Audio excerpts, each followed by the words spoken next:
Welcome to my channel. అమ్మవారికి ప్రీతిపాత్రమైన కదంబ పుష్పాల గురించి తెలుసుకుందాం. మన సంస్కృతి సాంప్రదాయాలలో ఎన్నో మొక్కలకు ఎంతో ప్రాధాన్యత ఉంది. కొన్ని రకాల మొక్కలు దేవతా మొక్కలుగా, వృక్షాలుగా పూజింపబడతాయి. తులసి, రావి, మర్రి, వేప, రుద్రాక్ష, జిల్లేడు, ఉత్తరేణి, ఉసిరి, బిల్వం, కదంబం మొదలగునవి. ఇప్పుడు అమ్మవారికి ఎంతో ఇష్టమైన కదంబ పుష్పాల గురించి తెలుసుకుందాం. దీనికి రుద్రాక్షాంబ అని మరొక పేరు కూడా ఉంది. ఈ పుష్పము పసుపు రంగులో బంతి ఆకారంలో ఉంటుంది.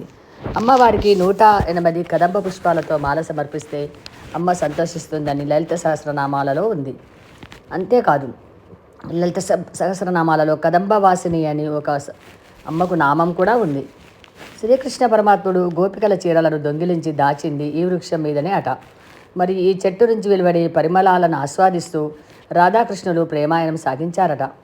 ఈ కదంబ వృక్షం గురించి